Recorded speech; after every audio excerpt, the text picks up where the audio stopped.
Hello. My name is Andrew. Welcome to my stream. It's been a while since my last stream, since I had some health issues. It's like 2 months. It's the end of 2024. However, I managed to create a few things for the project. So this project is about automating some routine actions, such as content creation for my personal project, and it looks like I have found a few more people who is interested in this. So I had to implement additional blocks, etc. So let's do a small recap about what's going on, and then I'll speak about what's new in there. First of all, back in the day, in order to create a video, I had to execute SSH to remote server, execute script, manually check what's going on. After that, I had to execute the script again with different parameters, and it took too much attention, maybe 10 minutes, for maybe 15 minutes. Right now, it's definitely easier. Solution which I wanted to achieve is let me open Firefox, or maybe later. So solution which I wanted to achieve was about I wake up because my Telegram or favorite messenger notified me about it is time to make a video. Then I had to pick a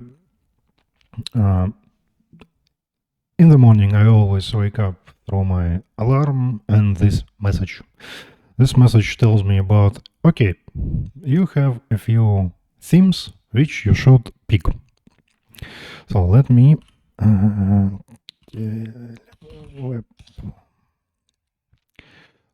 show you the thing. I hope.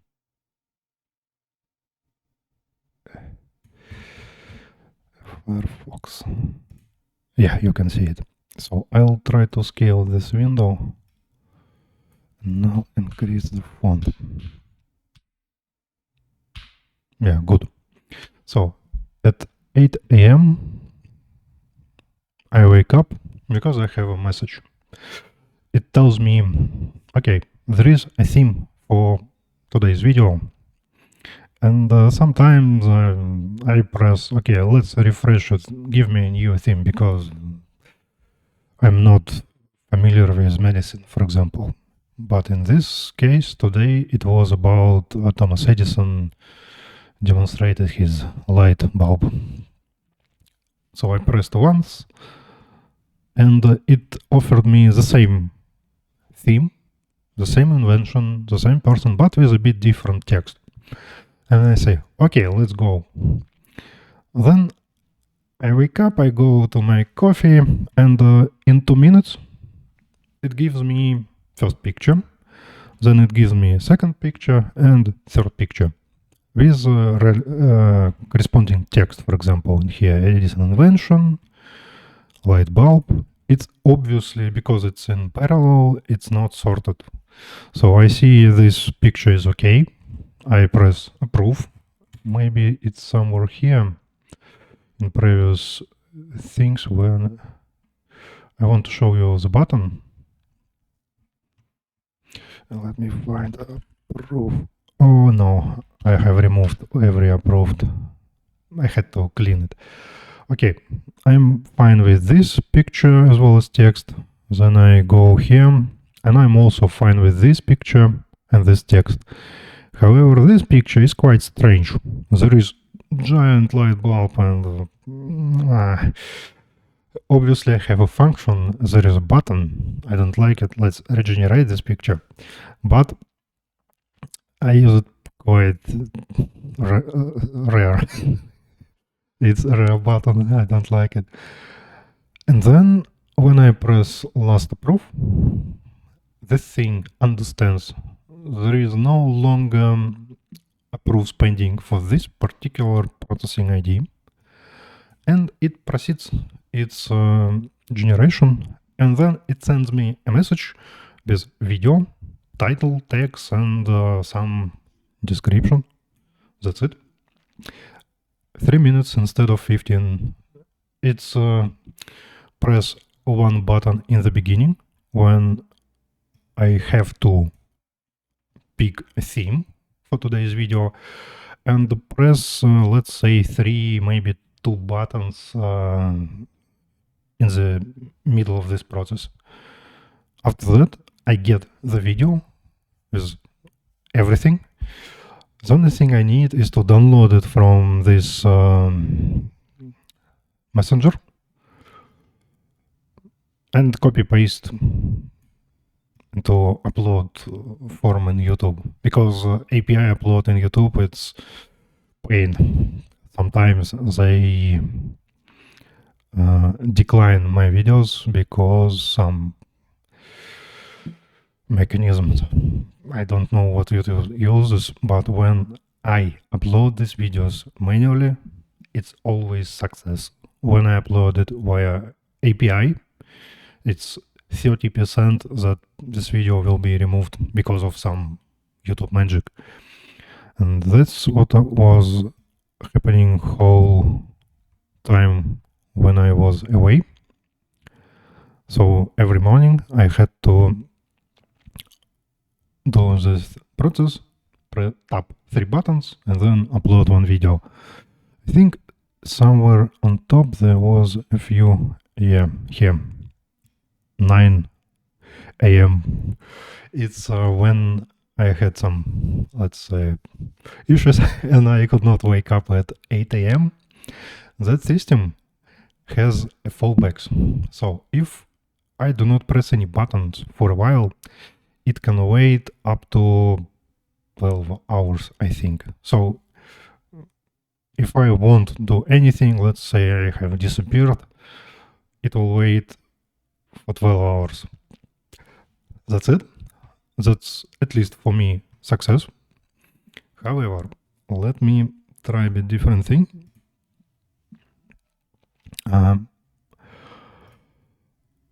What's new in backend side? So I have accomplished 2 things. First of all, backend. I have succeeded initial targets to achieve. I have created frontend for this thing, but I would say it's 60% done because I want UI editor. So let's look at config pipelines. I have added a few more pipelines because you have seen only this pipeline. It's where YouTube short is generated through some AI magic and me willing to pick a few buttons. I don't need to code SSH, I just press a button, I don't do anything. There is another option, it's called another pipeline, Podcast Summary. I'm not a fan of podcasts, however, there are a few podcasts I listen. It's Linus Tech News, and I won't say I listen completely one show from Linus, but I always read what about they used to talk. If there are some things I'm interested, I will listen that chunk. Maybe whole podcast if it's fine. So for me, it's important to get understanding what this podcast was about. It's summary of podcast. That's what I have created. First of all, it's for myself. It's podcast summary. So what we do, we extract audio from video, from audio MP3, whatever. We'll extract audio. Then there are limitations for speech to text. It's important. OpenAI has some limitations. I think it's 20 megabytes, maybe 12 megabytes and 10 minutes maximum. So I have implemented those limitations into this into separate block. It was called API. No, types. Here. Blocks audio chunk. Also, it should be in config. Yeah, here it is. There is limitation for 10 minutes long and some sort of size, but it's important that I have made 2 steps. First step, let's make a chunk, and then let's convert that 10-minute chunk into low quality audio. Low quality, which will be enough to get voice isolated and quite understandable by OpenAI or whatever model you use. Here is the config. After chunking here, 10-minute duration, it's chunk, and then I convert each chunk into MP3 with some sample rate and bit rate. After that, I send each chunk for speech to text. After I get, let's say, 10 different items, I can easily join those strings into one big string, and it will be full content of this podcast. So 1 hour podcast might be like 200 megabytes of text. That depends. Yes, I'm joining those into text. After that, I send big text to get a summary. Yes. And it also should be JSON. Let me check.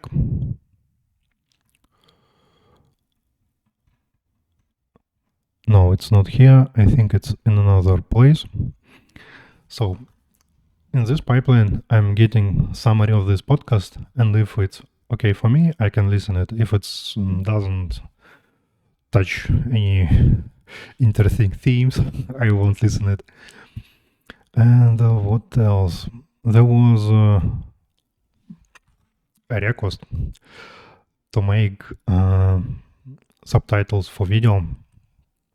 So let's assume I get a video file and I need to make subtitles. The process is quite simple. I need to extract audio. Then I need to transcribe that audio to text. The same as podcast, by the way. Upload audio from video. Yes, there is no chunking in here. It's important because this particular pipeline was used in small videos, maximum 2 minutes. So it's like YouTube short, but for one of, I wouldn't say my clients, but in person which had an interest. And then it creates subtitles file. Back in the day, when I did it, OpenAI did not have audio to text with subtitles format. So today, OpenAI has the thing which this pipeline does, but if I use what they provide, I think I can join to these blocks, merge them into one block.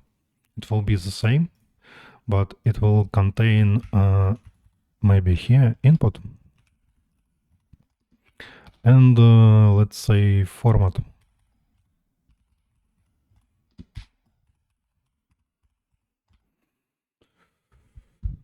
SS maybe, but right now it works as it works. I don't want to touch this particular pipeline. Maybe I will introduce new pipeline with new block, or even better, the same block with new options.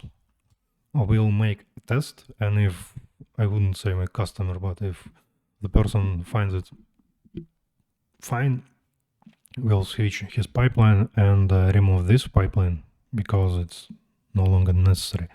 So what does it do? It makes a subtitles file, and after that, it can implement the subtitles in two ways, two options, either MOOCs or burn. So it's interesting thing. When you see some video in VLC, for example, you can turn on subtitles with some predefined language, apply your fonts, for example, and it will be MOOCs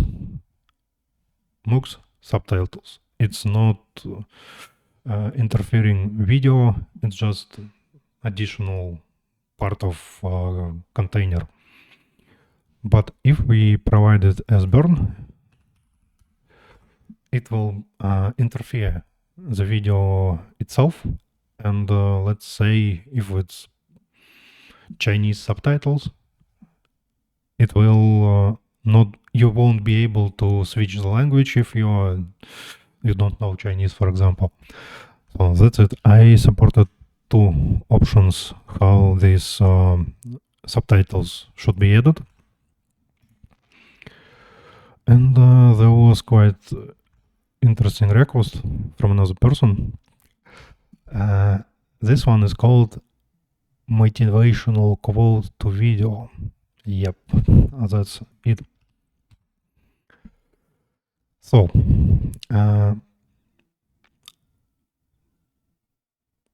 it's quite interesting task because in here I have used JSON format, LLM from OpenAI or maybe your local LLM. It might have an option to respond with JSON. And here I used its functionality. The only introduction for this particular block was this response format. By default it's text, but now it's JSON. It implements everything necessary. I think I also have tests for this one. Let me check. Yes, I have it in here. Oh, nice. This test works with pipeline itself. So, format JSON. Yeah, your time is limited. Don't waste it. Yeah, it's classic. And I think background suggestions. Analyze. So yes, it's simple thing. The new introduction was this JSON, and then JSON path. I have fixed a few things in JSON path itself. Oh yeah, JSON path, background suggestion. There is nothing interesting in here. It gets a video, then it introduces prompt for making a prompt for an image. It's awesome. 3 to 5 word inspirational phrase, you know. For this image theme, the text should be short, whatever, but this prompt, it's in summary prompt for image. Yep. Then we make string from generated prompt, and where was it? Yeah, this is that stuff. It's classic inspirational video which gets some number of likes. After that, we make TTS request with this prompt, with a result of this prompt, create transcription, and then there was another JSON. Yeah, here it is. Title, summary, and text. And let me check if I ever had something like this in my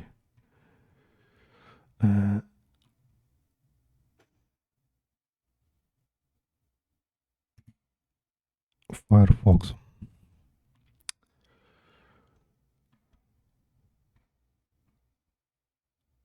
Yeah, this one. I was. It's an example when I pressed refresh, and it was 4 events happened. The same event for different options how to write it. But I cannot find the motivational phrase. Could I remove it? Countless lives.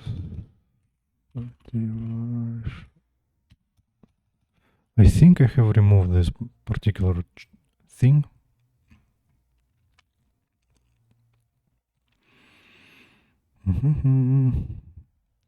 Yes, because it was quite odd.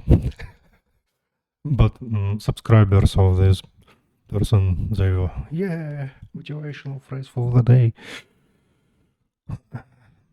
So yeah, that's how I did it. I think there was also a test for this. Yeah, the test was here. Yeah, empty road stretching into horizon.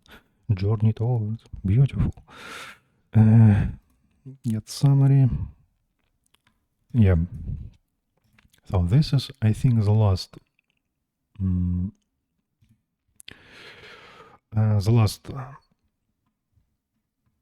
pipeline I have introduced, but there are a few blocks.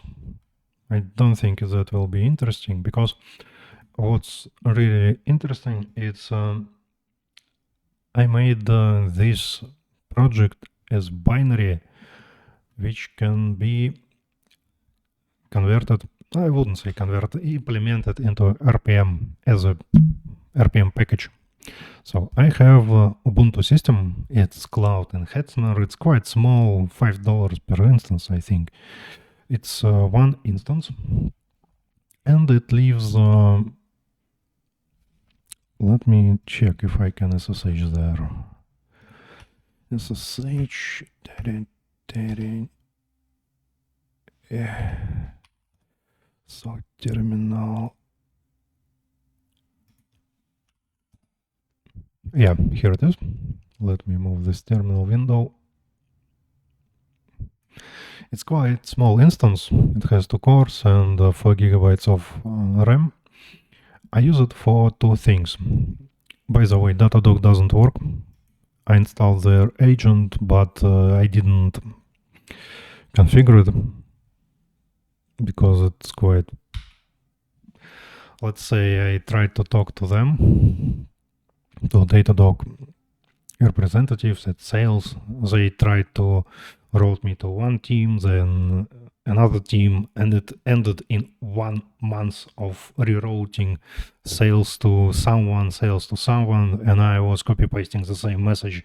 I want to have a startup like environment, please. My retention is 1 day. Log size is less 1 megabyte. I wanted to analyze UI of their logs explorer system, logs aggregation, etc. But since they kept me in that loophole for 1 month, I said, no, goodbye. I don't want to have anything with Datadog because the sales don't understand what's going on. And nah, I need to remove the agent because it doesn't do anything. So that's what I have. It's quite small virtual machine, which does the following thing. First of all, it works with RPMs of my backend. It works with RPMs of my frontend. I have 2 frontends. First frontend, it's, let me show you. Firefox, hello, Firefox. Yeah, here it is. So, that's UI for about, I think it's also empty.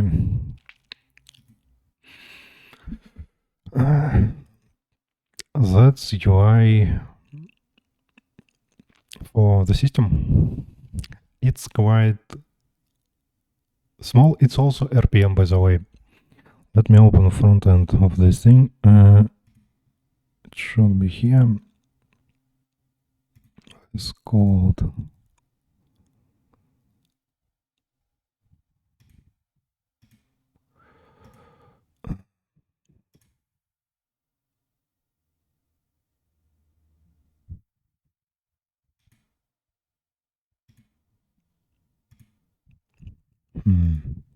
what's wrong?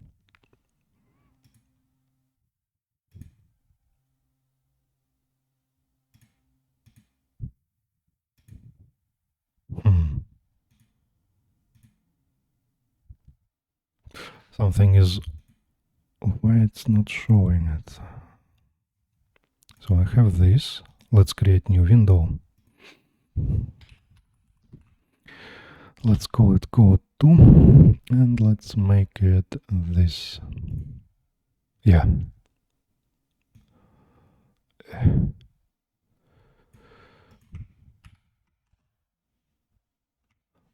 Okay, now I'll move this code to somewhere here. Yeah, so what do I have here? It's a front end which is built on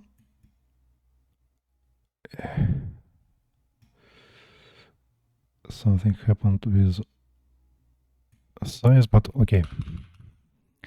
It's Svelte.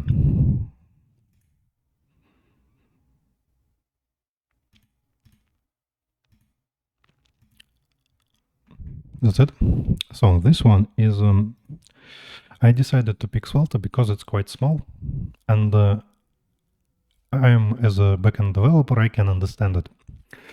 Unlike React, obviously I could do some things in React, but it was painful experience, let's be honest. But in this case, I can make a server-side rendering without need of cores, without need of some cookies and other odd stuff. And here I can say, okay, we have settings. Let's make a request.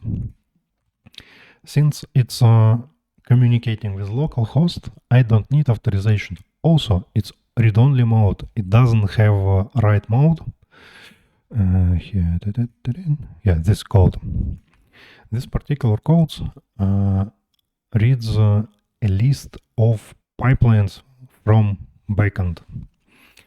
This list of pipelines is here. As you can see, it's quite small.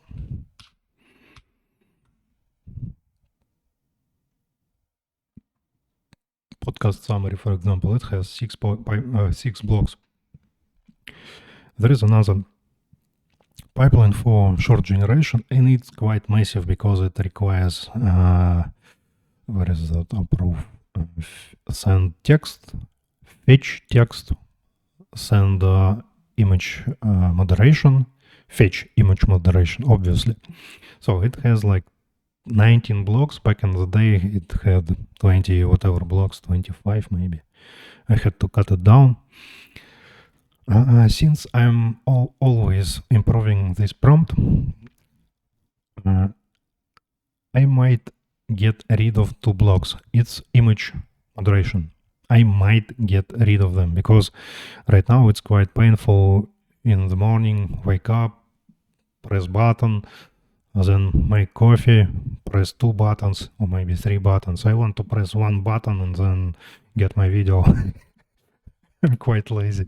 So that's what's happening. But in this case, I can click on some block. I can see this particular prompt of this block, of this pipeline. Here it is. The story must be 30 words long. Yes, that's the only way the thing works. If I don't provide this in caps, it might not work. It might give me 60 words long story. It will ignore it. Maybe I should say 30 as text, not number, but text. So I'll try to do it. What else? Send Yeah, this is my channel. Fortunately, it's private, so it's not a big deal.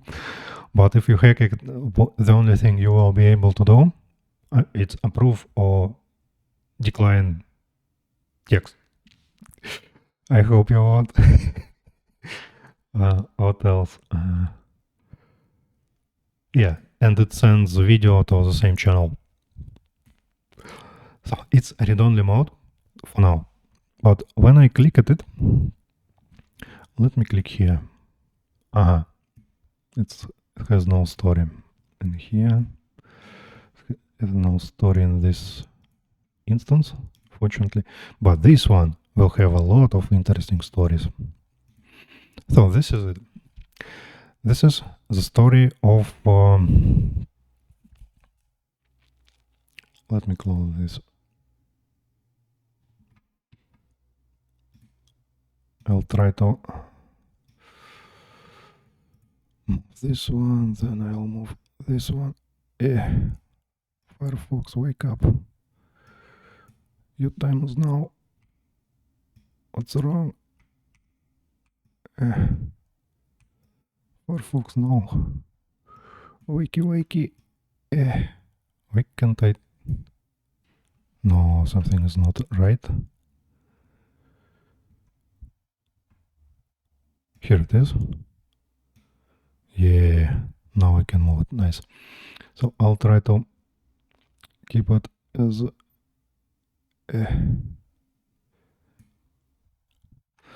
So what I'm trying to do is to make it a bit... yeah, this one will be fine. Hope it won't be small. So what does it do? It shows... yeah, it's still small. Come on. Yeah, this one better. So what does it do? It shows me a history of executions. And let's say it also has date of execution. It's bad, I know it, but it's for me and to debug this. So what's going on?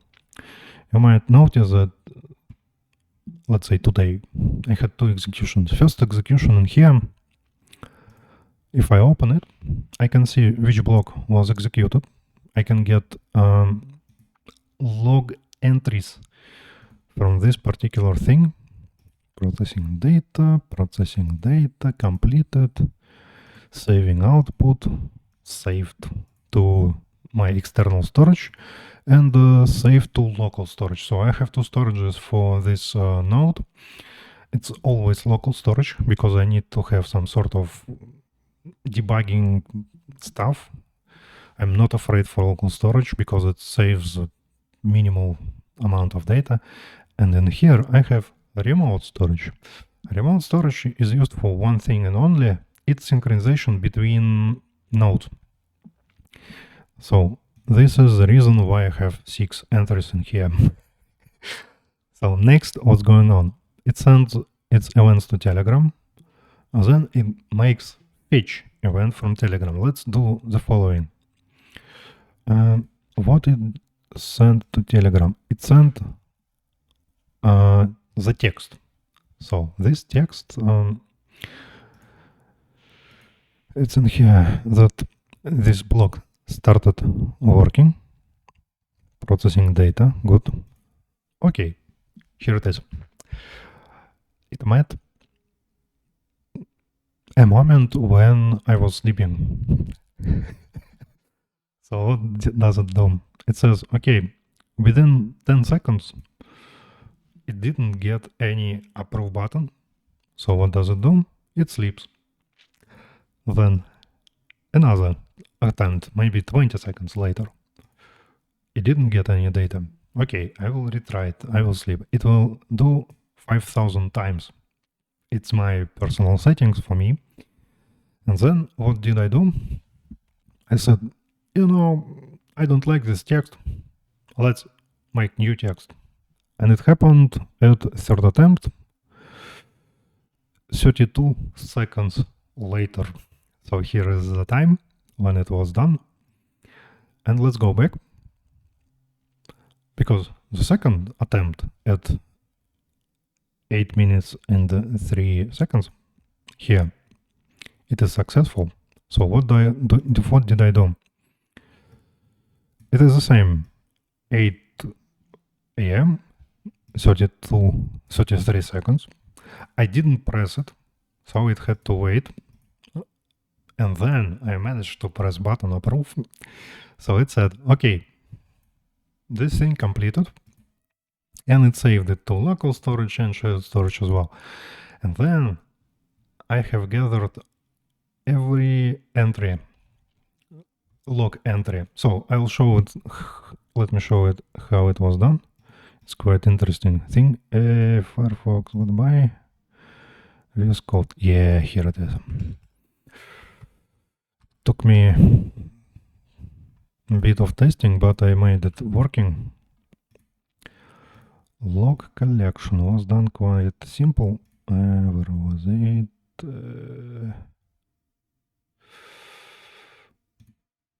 No, it wasn't in here. Data classes, pipeline go. I think it's here. Yeah. Here it is.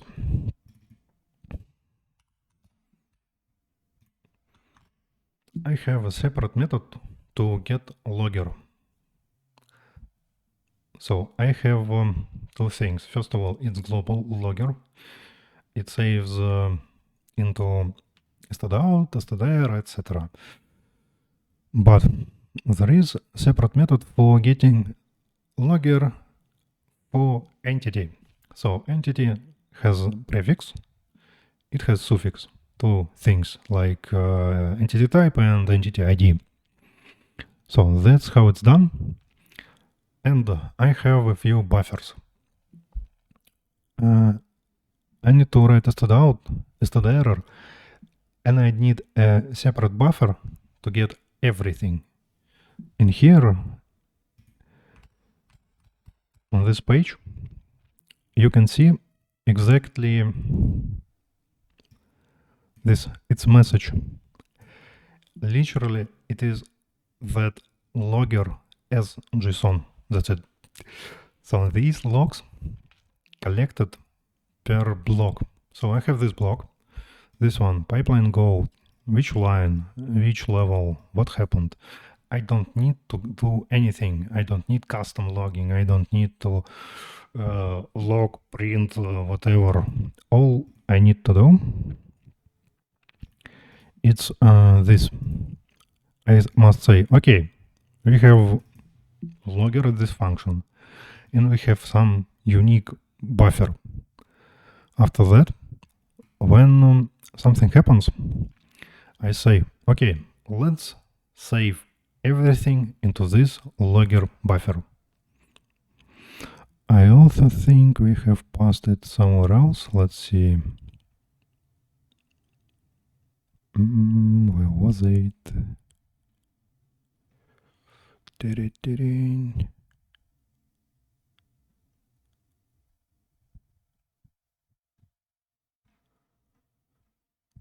So it was quite elegant solution, but I want to understand when was it done. Yeah, it's here. Pipeline execution and log status. So it saves to storage. It's not a big deal. It saves this particular buffer into storage. What I wanted to see is here, logger. Yeah, here it is. So the only thing I do is I declare, here is my logger object and logger buffer. And every time I do logger error, for example, I write to stdout, stderr, and then I also write it to separate buffer with synchronization, mutex, etc.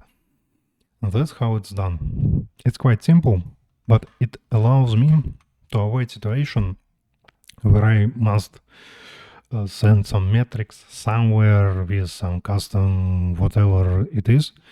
Because in here, I'm not sure if I will be able to show you the mini IO interface.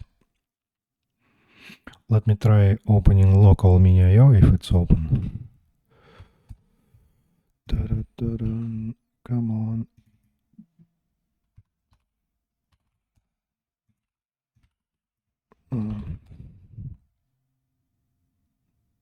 Not this, maybe this.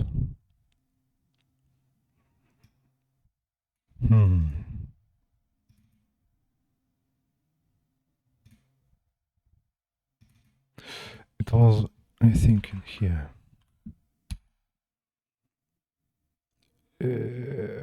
No. So let's start it.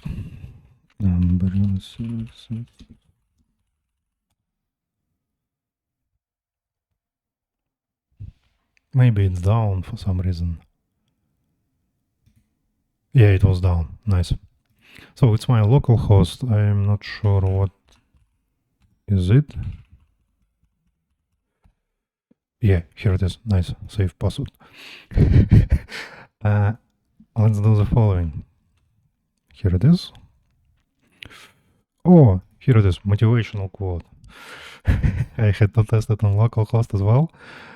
There are some things, but let's do MOOC subtitles. Yeah, also here. Podcast summary. Yeah, this one. I have original file, which is 67 megabytes. Then chunk, what does it do? It cuts this big file to 10 megabytes. There are some 8 files. Then convert, if you notice, they are 9.2 megabytes. So convert chunk into small quality makes it 4.7 megabytes. So it's like twice less. That's some tricks.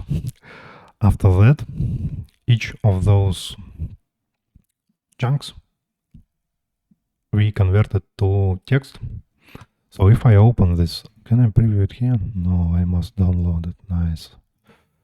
Downloading it will give me, where is it? Text. Notepad. Yeah, you can see it. So this is JSON. Notepad, yeah. This is JSON, and there is text. So that's it. And this is first chunk transcription. So first chunk transcription, it's 8.6 kilobytes. That's it. But there should be join transcription chunks, 65 kilobytes. Nice. So this is big text. And there should be convert transcription summary. Where is it? Yeah, here it is. Summary of this podcast. Let's check what's it.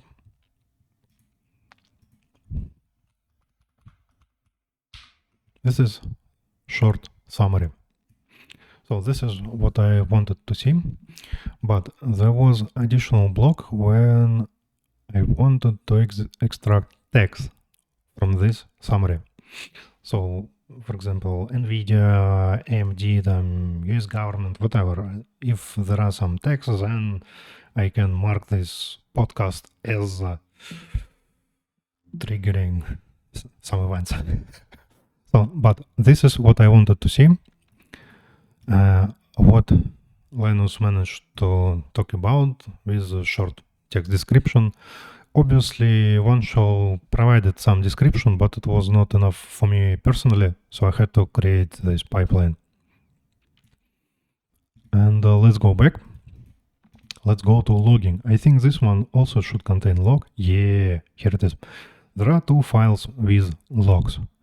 First file with log, it's, if I open it, yep, it is correct.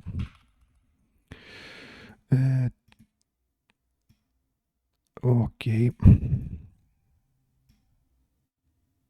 Here it is. If you noted, it's everything about pipeline execution. It's a big file. It's not sorted as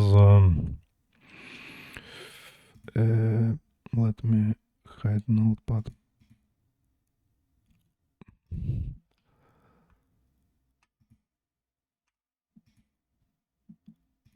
So if you noted, these things are not sorted.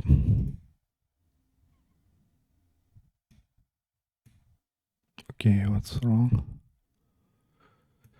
Notepad, hello. It's not Notepad.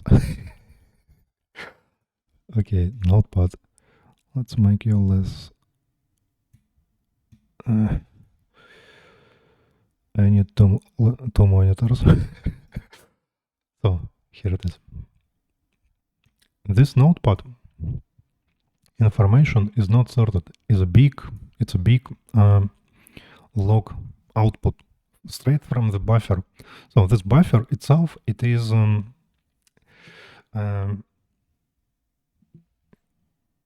everything which logger managed to collect through execution of this pipeline.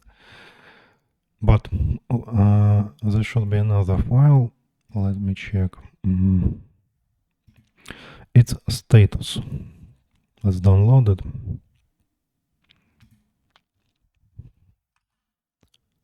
Yeah, so status, it's a bit different thing. Where is my VS Code? So status itself is this file.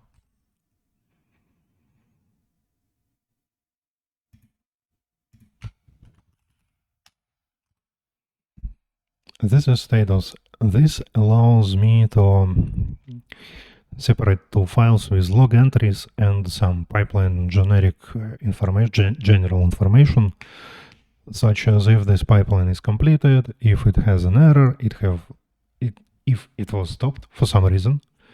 There are some log ID, storage, and dates. That's what I needed to show here. Yeah. And for some interesting reason, I had to show duration. It's duration since pipeline started, and I pressed buttons until the pipeline has completed. So 3 minutes it took whole system to make the job instead of 15 minutes back in August. It took me 3 buttons to pick because it's yellow log entries. Fetch. So in this case, fetch, it was a warning 10 seconds. I press 1 button, then I had to press 2 more buttons, maybe 3 buttons. But in here, let me check attempt 2. Yeah, there were 3 pictures. I pressed them sequentially, but at some point, attempt 2 for picture 1, I think the block requires, yeah, attempt 2 at picture 2, because first picture was clicked. Yeah, here it is, only one attempt 3. So it's not a big deal. It took 3 minutes instead of 15. I'm quite happy about it. But the way I did this from this, it's Svelte magic. So, oh no, it was Svelte magic, but then I converted it. So it's in Svelte, it looks like this. Pipelines, there should be one pipeline. Yeah. So what do? I get /pipeline with some slug, /pipeline, slug in processings. So my backend is able to, no, where is it? Notepad, hello. Let's go to VS Code.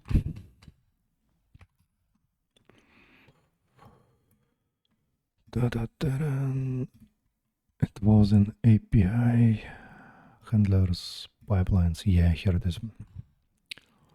Notepad. So there are handlers with some Swagger introduction. I have made Swagger implemented it as well with some documentation. But where is that processing details? Details by log ID, and it's details processing. Yeah, obviously it's an interface, but let's find its implementation. Yeah, here it is. So, notepad, hello. Let's move it here.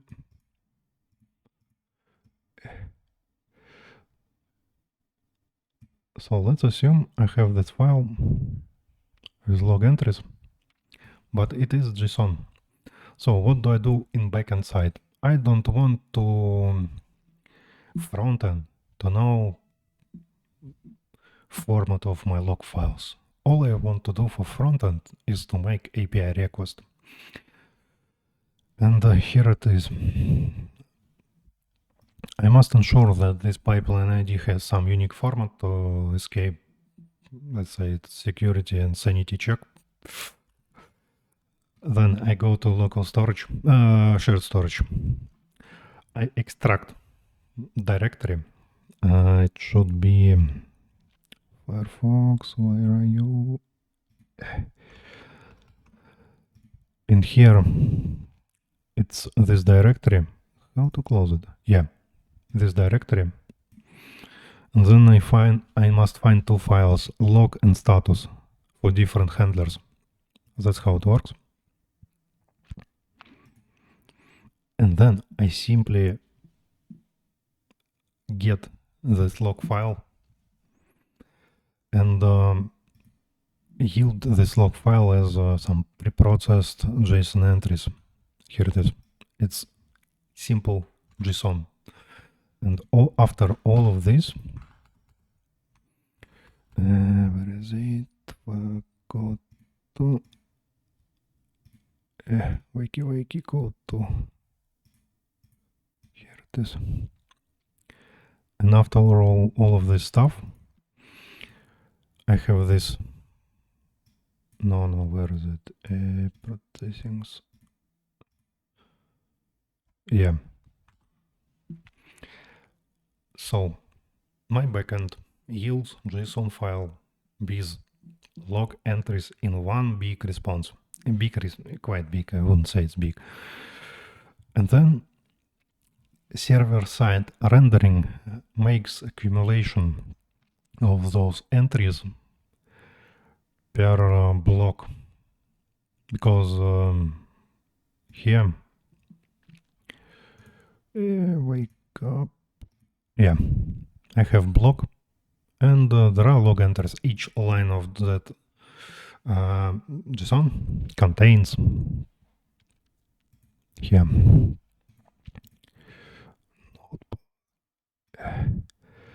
each line contains file, block, and there is a regular expression. If you check it, it is convert podcast low quality, for example.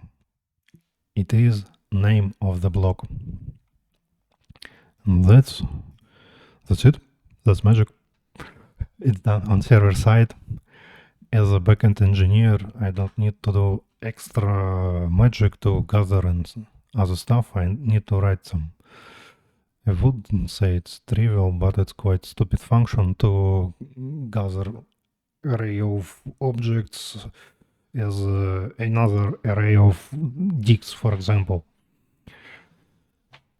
And I need to sort them by some time, layout, and there is page. And I have to introduce some UI stuff, green color, red color, whatever. That's it. It's Svelte. I'm happy with this front-end and framework toolkit. So this is how I have introduced front-end and what I have done last month, I think. I also have introduced some... Yep. Let me check how it's done. Where is it? Firefox. So I had to pick some name for this domain. It's my hobby project. I don't need to have some domain name for $20 per month. This one quite big. Where is contact? Yeah. Hetzner provided me some interesting UI for it, where I can upload build HTML straight to FTP. And this is simple HTML in some Apache-like UI provided by Hetzner. This one costs me, I think, €1. It's quite cheap, so it's like nothing. Virtual machine costs me €5 per month. 4.5 euros per month. This virtual machine allows me to work with backend, frontend. I have staging for this build thing, and what's important, how to tell it? It has GitHub Actions. You don't need to hack it, because I think I have closed this project to make private, because there were some how to say it, quite odd solutions from my side. I didn't want to show it publicly because of this. I think here, let me check. It should be fetch make system prompt. Yeah. So what didn't I want to show to GitHub? It's make system prompt. Yep. Woke bullshit, to be honest. That's what I didn't want to introduce here. Unfortunately, censorship in US sector is quite crazy. I don't know what's going on. But I had to add some soft instructions into prompt to exclude any modern influence. Because for some reason, image generation was odd. For example, in the most crazy times of human history, let's say it was 1943, somewhere in Germany, Nazis were shown as black people with some SS uniform. Like, why? OpenAI, please stop doing it. So I had to introduce some stuff into prompts, such as explicitly exclude any modern influences. It's quite gentle formalization. I can show it to you, because I won't be banned, because there was crazy caps text. Do not include this, and there is a list of quite odd stuff. Let me find it here. Where was it? I think here. No, it's 30 words. Fetch, no. I'm not sure. Yeah, it's get event details. No. No, it's short generation. Yes, it's correct. Get event image, I think. Yeah, it used to be here, but then I created a prompt for making a prompt. I think I have removed it. That's the only reason I'm showing it to you.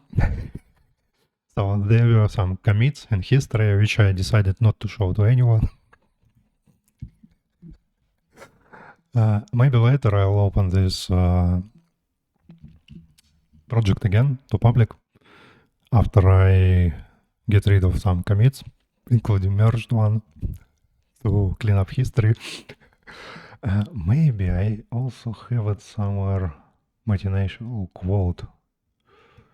Ta-da. Explicit instruction, focus, clarity, creativity, avoiding inclusion of modern ideological concepts such as inclusivity, diversity, woke, and other I removed one word from here. The image should be engaging, timeless, you know. So these are things I don't want to open to everyone because in some cases it's quite tough. So a few more things. First of all, it's read-only frontend. But if I open, let's say, this one, there is empty history, but there is edit button. I click this button, and you see that I didn't have time to do the following. It's literally a UI editor. So in here, let me check, text, prefix, suffix, yeah. I wanted to make arrows which connects different blocks, inputs and outputs. So I have JSON which describes pipeline itself. Let's check. This one should be, no. I think it was most huge one, yeah. So there are 20 different blocks with input and outputs. Obviously we can zoom in and out, but what I wanted to do is to show graph of dependencies of different blocks. For now, unfortunately, I don't have necessary time for this. I'll try to do it. Obviously, this is not to be disclosed to everyone because it doesn't work. Come on. I want to do it in read-only mode for now. Maybe in February it will be done. Obviously, it's in Svelte, in some modern UI stuff, which is quite awesome, by the way. For me, as a backender, as a guy who knows about backends but doesn't know anything about frontends, to build this frontend, it took me like 2 weeks, I think. Yeah. So this one is quite simple. It's a list of blocks with some descriptions and schemas. Yeah. It's coming straight from backend. This is how I do things for myself. It's simple table, you click, and it's fine. But when it comes to some quality stuff, I need to be a bit creative. And since I'm traumatized with backend, my creativity is a bit limited. So that's how it's done. I have simple edit button, and I need to make it at least read-only mode to show connections between different blocks and different inputs of those blocks. For example, I have get event text, which says, okay, there are 4 different properties, which means model. If I have it hard-coded, JSON, for example, model JSON, then I need to have it as a UI input, maybe list. But if I want to make it dependent, here, text. For example, this text, it must be dependent on get event text. So I have to have ability to drag an arrow from text to output of this block. So it will be drag text to here, and there should be an arrow. It's just for an example, but obviously it's my level of creativity. Obviously, if I browse internet and some design solutions, I'll find better ways of implementing that stuff. Unfortunately, as one of my colleagues used to say once upon a time, I don't have energy for this. I'll try to find it because I want to make, Let me show you another VS Code. There is another VS Code. Yeah. I want to make, first of all,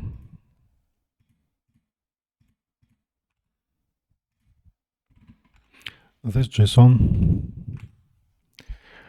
to be read-write, because right now, if I want to change group ID of Telegram channel moderation, I need to update this button, this config, at least on one of my nodes, which runs execution, and then restart service. It's okay, it's fine, but with UI, in UI, I will have to update only one thing. Here. I will have to update only one thing, only this group ID in here, only this property. So I type new channel, press enter, no need to restart service, no need to do anything. That's my target for 2 months, I think. But since now I have issues, and that would be it to make this UI configurable, to make it able to write into the service. And what's important right now, this JSON, it is stored as a part of RPM. I'll keep it as a part of RPM. It's a config file which is copied to the server through RPM build process. Let me check. Here it should be. Yeah, here. It copies these pipelines recursively. Yeah. And I need to vim these pipelines on a server. So what I want to do is to keep them as a part of file system, as a part of RPM, but provide shared storage with similar pipelines, which has, in case if they have been updated, they will have higher priority. So pipelines with same name in local storage and shared storage will have priority over them. With that, I will allow read mode, read-write mode. Right now it's just read mode. And then after that, I will implement correct schema build. And let's scroll it up. Yeah. With that, I will provide correct schema build. So that's a bit messy, but I'll have to do it because it's fun and I can do it. What else? Yeah, right now I have small worker which is available, has minimum load, and it's read-only. It's okay. So I hope this is a final video with a project which is not done. I hope next time we see you, I'll see you. It will be somewhere in February, and I'll have some good news. At least I'll have to, maybe I'll open source it again, but there are quite tough things and solutions which might make, I'm not sure if Twitter or Code still do cancel them, cancel culture and other bullshit. But for now, companies still tolerate that kind of conduct, unfortunately. So that's it. Hope you found this video useful.